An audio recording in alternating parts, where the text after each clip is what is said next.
Today, I'm going to talk to you about 10 things that you need to know before moving to Coral Gables. And I'm going to get started right now.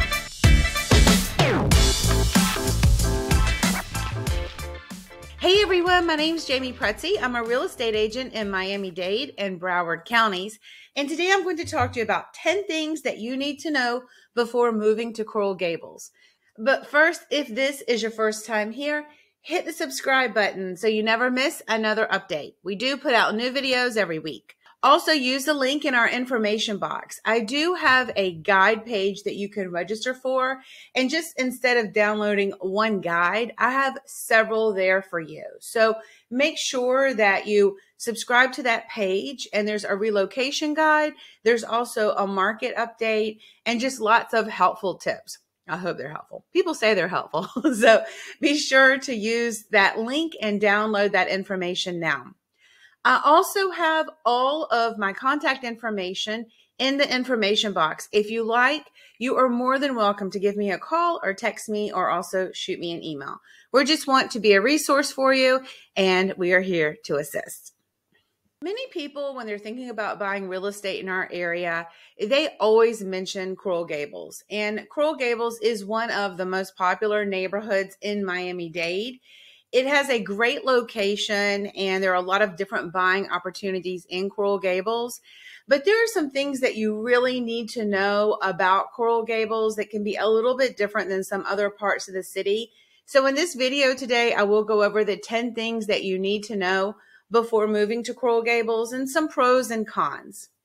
Coral Gables is known as the City Beautiful, and I love this shot because it really shows you the proximity. If you follow the pointer here, you can see the proximity of Coral Gables to Brickell and downtown Miami, and then up into this area's Edgewater. So you can really see that its location is great. Now, depending on the traffic, which I will talk about, it can take you some time to get over here. So don't let this picture deceive you.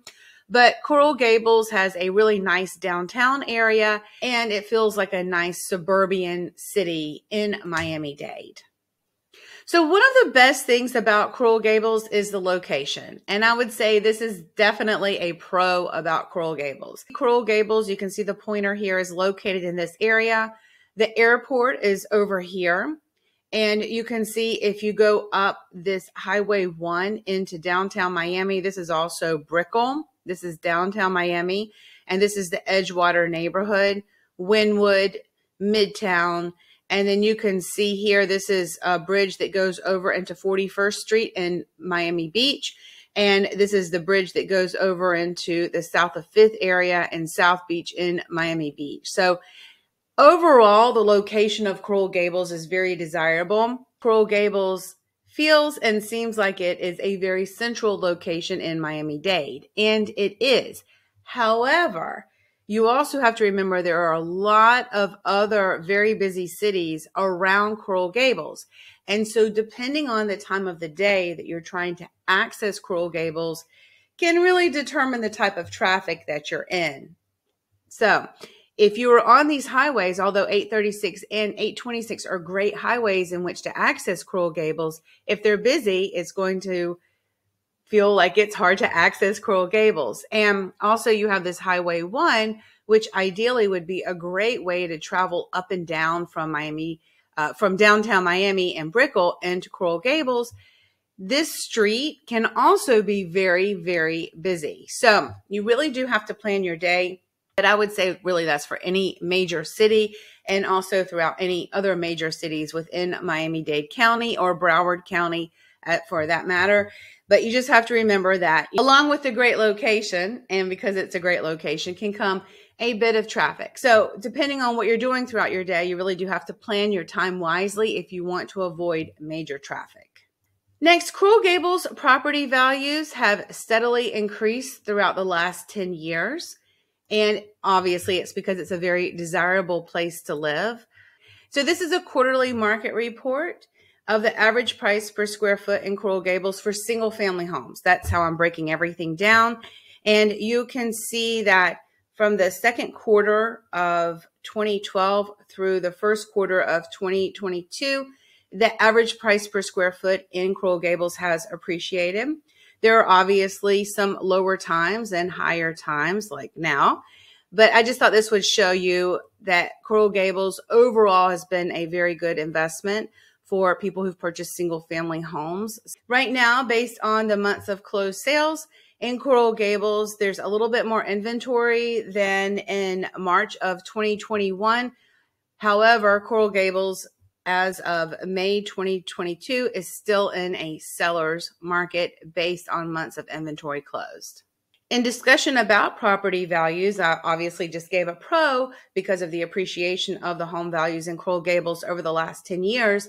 Now I want to talk to you a little bit about kind of a con about purchasing in Coral Gables, and that is that sometimes it's very hard for people to find affordable properties in Coral Gables just because you can see based on average closed sales of single family homes over the last 180 days, average 4.3 with around 3,000 square feet. It closed for $3 million. Now, there are obviously lows. You can see there's something that closed for $450, and there's obviously a median at around $1.8 million.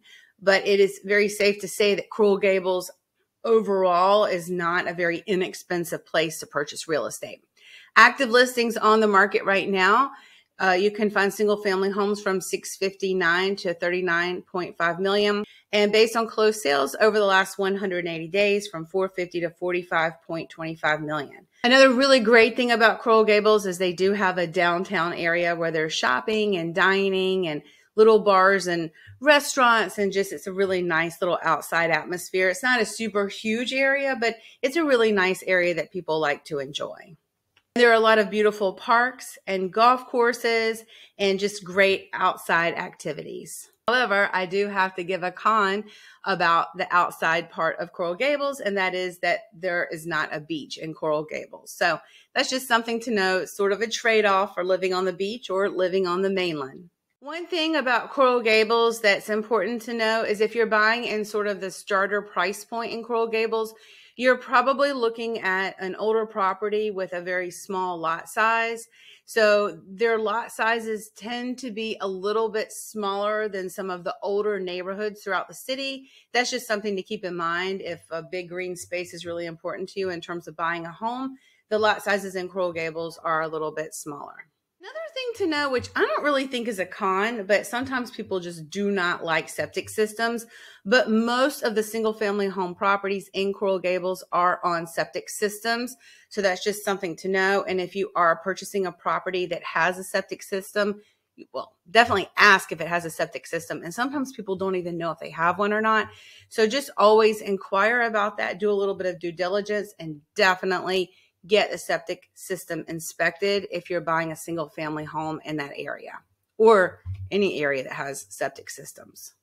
Another thing to know about Coral Gables is their building department is very strict. They do have very strict guidelines in terms of permitting. And so if you're buying a property with the intention of doing some renovations, you definitely want to make sure that you're doing everything correctly with permits because they're very strict in that neighborhood. And they have very strict guidelines about how properties are supposed to look. So always make sure that you do some due diligence in regards to that. Don't just assume that you can just do anything to that property.